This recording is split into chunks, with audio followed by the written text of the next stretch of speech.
Kumusta mga kasaliksik?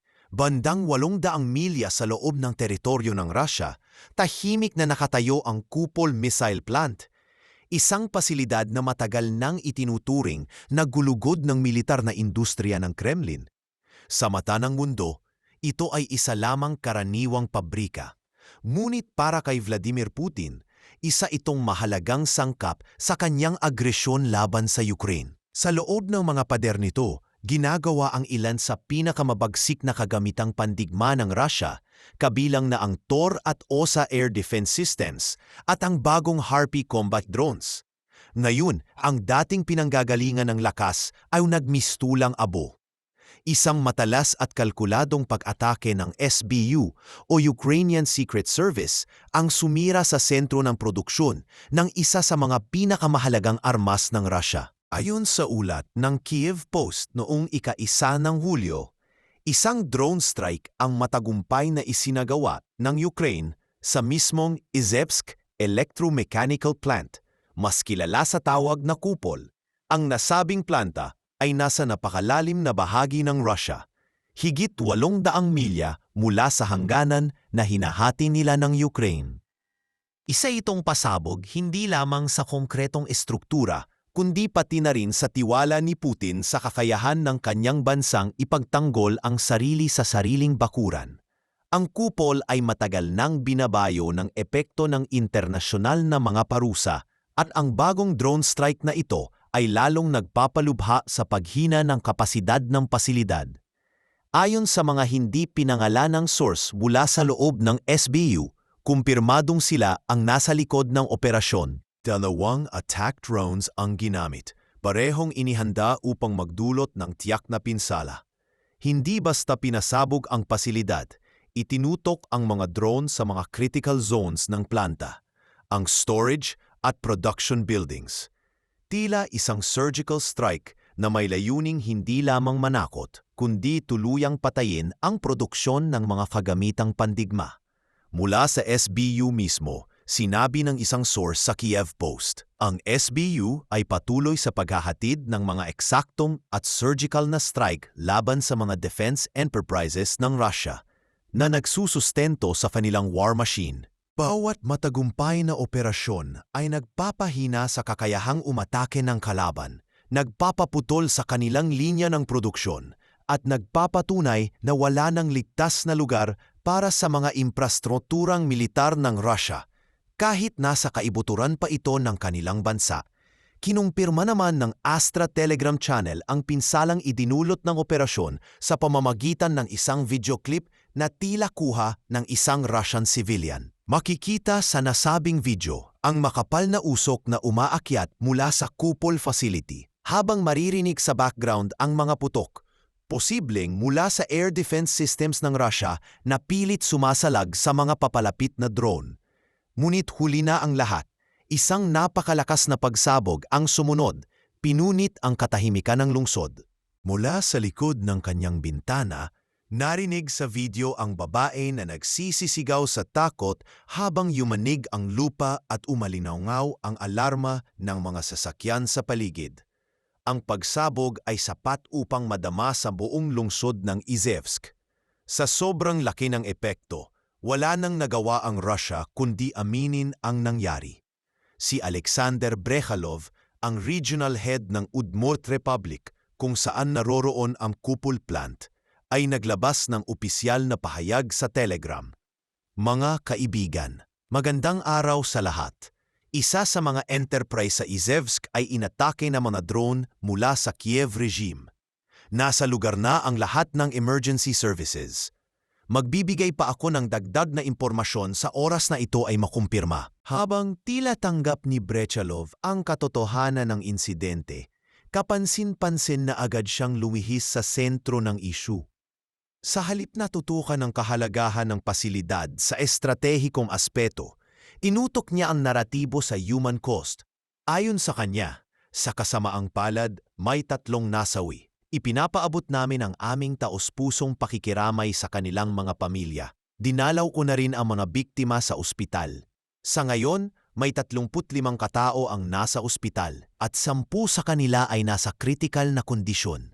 Ngunit kapansin-pansin ang kontradiksyon ng pahayag na ito sa impormasyong inilalabas ng Ukraine.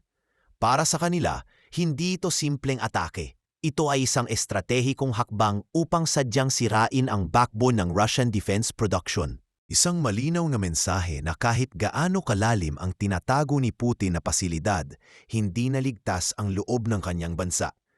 Ang pangyayari ay muling nagpapatunay sa kakayahan ng Ukraine na mag-operate hindi lamang sa frontline kundi sa loob mismo ng teritoryo ng kanilang kalaban, at hindi basta-basta kundi may surgical precision at minimal collateral damage.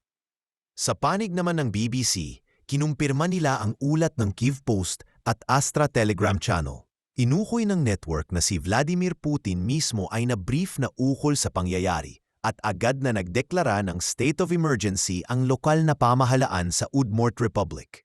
Sa kanilang independent verification, nakita rin nila ang video na nagpapakitang may sumabog sa isang bahagi ng pabrika, partikular sa may factory-type chimney. Ayon pa sa kanila, hindi ito ang unang beses na tinarget ng Ukraine ang Kupol plant. Noong Nobyembre ay sinubukan na rin itong pasabugin, ngunit hindi nagresulta sa malawakang pinsala. Ngayon ibang usapan na ito. Ang tagumpay na ito ay malinaw na nagpapakita ng bagong antas ng operasyon ng SBU. Mula sa paghahanap ng mga kahinaan sa depensa ng Rusya hanggang sa pagtukoy ng mga critical production sites at sa huli, ang eksaktong pagpapatupad ng isang matinding operasyon gamit ang kaunting drone lamang. Sa iisang hakbang, hindi lang ito simpleng pagsabog ng gusali. Isa itong pag-atake sa moral, sa estratehiya, at sa kakayahan ng isang bansang militar na magpanatili ng giyera. Sa mga mata ng mga eksperto at mga tagamasid ng pandaigdigang sigalot, isa itong marka na maaaring magtakda ng bagong yugto sa patuloy na laban sa pagitan ng Ukraine at Russia. Copy ends here. Hindi pa man natutuyo ang usok sa guho ng Kupol missile plant, unti-unti nang lumalabas ang tunay na sukat ng pinsala, hindi lamang sa estruktura kundi sa pangmatagalang kapasidad ng Russia na ipagpatuloy ang kanilang opensibang militar. Ang pagkawasak ng pasilidad ay hindi lang basta pagkawala ng isang pabrika. Ito ay direktang atake sa produksyon ng mga sandatang bumubuhay sa depensang panghimpapawid ng Russia, ang Tor M1, ang OSA at ang Harpy drone. Ang Tor M1 na tinatawag ng NATO na SA-15 Gauntlet ay isang highly mobile surface-to-air missile system na tumatayong pangunahing proteksyon ng mga puwersa ng Rusya laban sa mga incoming missiles at drones. Isa itong napakahalagang bahagi ng estratehiya ng Rusya sa labanan, madaling ilipat, mabilis i-deploy at sapat ang firepower upang salagin ng maraming uri ng banta. Ayon sa mga tala, ito ay kayang makadetect ng mga target mula sa distansyang 16 na milya. Ay may 8 ready-to-fire missiles na nakaimbak sa loob ng turret ng system. Ang bawat isa sa mga missile na ito ay may warhead na 33 libra at kayang umabot sa bilis na Mach 2.8. Sapat na iyon upang habulin ang karamihan sa mga modernong jet fighters, kahit na hindi iyon ang pangunahing layunin ng sistema. Kapag may paparating na missile o drone, ang Tor ang unang umaaksyon. Paliwanag ni Dmytro, isang Ukrainian military analyst. Pero kung wala ka ng bagong unit na ipapalit sa mga nasisira sa frontlines, ang buong defensive layer mo ay nagkakaroon ng butas. Ayon sa mga ulat, nasa 120 unit lamang ng Tor M1 ang mayroon ang Russia bago pa ang patuloy na opensiba.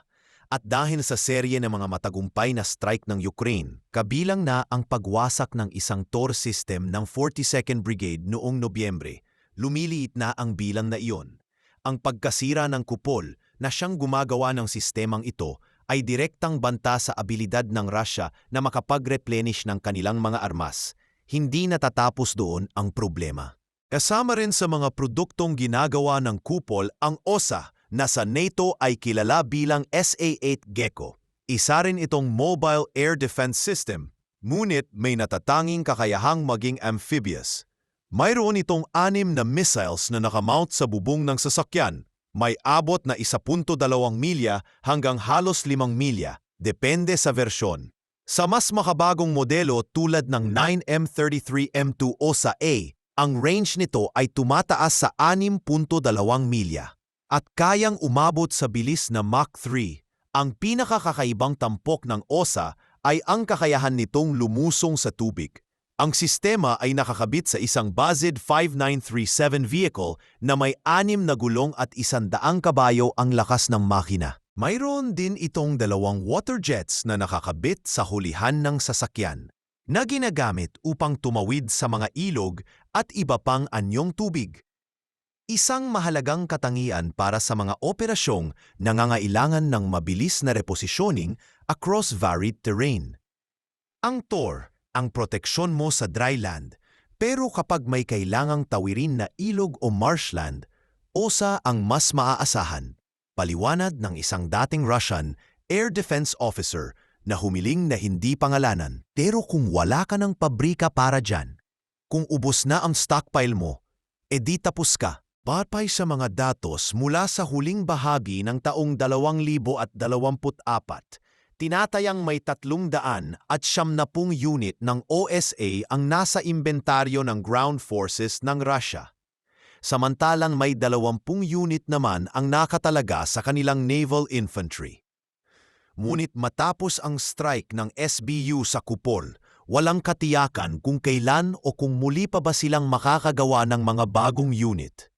Samantala, habang abala ang mundo sa pagbibilang ng mga Shahed drones na galing Iran, unti-unting umangat sa eksena ang isa pang banta, ang Harpy. Kilala rin sa opisyal nitong pangalan na Garpia A1. Ito ay isang uri ng Unmanned Aerial Vehicle o UAV na may kakayahang magsagawa ng kamikaze attacks laban sa mga target ng Ukraine, kapwa militar at sibilyan. Ang Reuters ang isa sa mga unang organisasyong nag-ulat ukol dito noong Setyembre ng taong 2024. Bagamat kakaunti ang impormasyon na isiniwalat tungkol sa Harpy, tiyak ang isang bagay. Nakakasira ito at ginagamit ito ng Russia sa mga targeted assaults. May mga ulat na nagpapakita na ang Harpy ay hindi kayang mabuo ng Russia ng mag-isa. Umaasa ito sa mga sangkap galing China, lalo na para sa makina at iba pang critical components. Ngunit parehong nananahimik ang Moscow at Beijing tungkol sa ugnayang ito. Kapag binunyag mo kung paano mo binubuo ang drone, binibigyan mo ng bala ang mga investigador. Ayon kay Sergey, isang independent Russian defense analyst. Mas mabuting manatiling tahimik kaysa makumpirma na nakadepende ka sa ibang bansa para sa iyong pangunahing armas. Ang nakakatakot, ang produksyon ng Harpy ay nakatali rin sa Kupol. At ngayon, gaya ng TOR at OSA, wala na ang sentro ng kanilang paggawa. Hindi kailangan masira ang mismong drone o missile para mawalan ng bisa ang produksyon. Sapat nang mawala ang pabrika, ani Dmitro. Kapag nawala ang supply chain, tapos na ang laban mo sa produksyon. Ang lahat ng ito, TOR M1, OSA at Harpy ay hindi basta-basta mga armas lamang. Ito ay simbolo ng lakas, kapasidad at determinasyon ng Russia sa kanilang opensiba. Ngunit sa isang bagsak ng 2 drone mula sa SBU, nabasag ang imahe ng hindi matitinag na depensa. Isang estratehikong suntok na bumasag hindi lang sa konkretong gusali, kundi sa backbone ng industrial na pundasyon ng militar ng Kremlin. Sa giyera kung saan mahalaga ang bawat misil, bawat drone at bawat sistema ng depensa, ang pagkawala ng Kupol ay hindi lang balita, ito ay isang sakunang militar. Copy ends here. Habang patuloy ang paggunita ng Rusya sa pinsalang idinulot ng drone strike sa Kupol Missile Plant, isang mas masalimuot na labanan ang tahimik na nagaganap sa loob ng Kremlin. Isang labanan hindi sa larangan ng digmaan, kundi sa pagitan ng mga makapangyarihang tao na bumubuo sa puso ng pamahalaan ni Vladimir Putin. Sa pool ng pagkawasak ng Kupol, lumalalim ang bitak sa loob ng pamahalaan at mas lumalakas ang mga panawagan para sa isang bagay na matagal nang iniiwasan ni Putin. Ang pormal na deklarasyon ng digmaan. Mula sa mga opisyal na tahimik noong una, unti-unting nagsimulang kumalat ang mga pahayag na puno ng galit. Hindi na sapat ang tawaging Special Military Operation ito. ani ng isang matandang miyembro ng parliament sa isang closed-door meeting. Ayon sa source ng Kyiv Independent, tinatamaan na payo sa puso ng ating bansa, dapat nang ideklara ang buong digmaan. Ngunit hanggang ngayon, nananatiling matatag si Putin sa kanyang paninindigan. Hindi pa rin niya itinatakwil ang terminolohiyang Special Military Operation, isang retorikang ginamit niya simula pa noong unang araw ng pananakop sa Ukraine. Sa publiko, sinasabi niyang layunin itong pagkakaisa ng isang bayan sa pagitan ng Ukrainians at Russians. Ngunit sa realidad, ang salitang iyon ay ginamit bilang pampalubag-loob, isang paraan upang ihiwalay ang giyera mula sa araw-araw na buhay ng karaniwang Russian citizen. Ayon kay Carolina Hird mula sa Institute for the Study of War, pinoprotektahan ni Putin ang sarili sa pamamagitan ng pagputol ng direktang epekto ng giyera mula sa masa. Pero sa oras na maramdaman ng mga ordinaryong mamamayan ang epekto, kapag ang mga anak nila ay sapilitang kinukuha para sa mobilization, doon talaga siya magkakaproblema. At ito na nga ang nakikita ng marami bilang panganib ng opisyal na deklarasyon ng digmaan. Sa sandaling ipatupad ito, magbubukas ito ng pintuan sa mandatory military mobilization. Magiging legal ang pagkuha ng mas maraming sundalo, ang paggamit ng mas matitinding missile attacks, at kung itutulak ng husto, ang paggamit ng mga tactical nuclear weapons. Isang bagay na hindi pa man nangyayari ay kinakatakutan na ng buong mundo. Kapag sinunod natin ang panawagan ng mga hardliner, magiging legal ang lahat at doon na tayo tuluyang malulubog, ani ng isang government employee na nakausap ng Kyiv Independent. Hindi pa naman nauubos ang kalibre missiles natin. May mga volunteer pa rin. Hindi ito ang tamang panahon. Ngunit habang sinusubukan ni Putin na panatilihin ang balanse sa pagitan ng mga konserbatibo sa Kremlin at ng mas malawak na populasyon ng Russia, dumarami naman ang ebidensyang nagpapakita ng paglalim ng kawalang sigla ng mamamayan sa giyera.